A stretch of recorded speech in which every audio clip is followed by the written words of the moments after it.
दोस्तों, मैच हारने के बाद अफगानियों ने पाकिस्तान पर हमला करना शुरू कर दिया। आप इस वीडियो में देख सकते हैं कि अफगानियों ने किस तरह से पाकिस्तान पर हमला किया और कुछ पाकिस्तानियों को जख्मी भी किया, जिसके बाद दुबई में फौज बुलानी पड़ी और पाकिस्तानी क्रिकेट फैंस को बचाना पड़ा। ताहम अभी पाकिस्तानी फौज ने कुछ नहीं किया, सिर्फ वहां पर जो दुबई की फौज है वो बुलानी पड़ी और पाकिस्तानी क्रिकेट फैंस को बचाना पड़ा।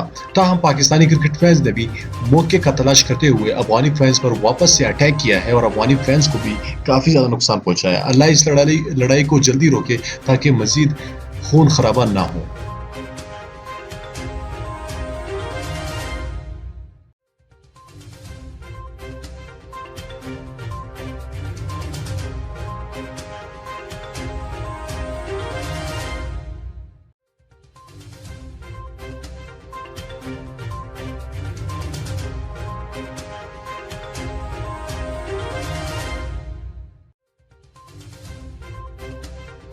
Thank you.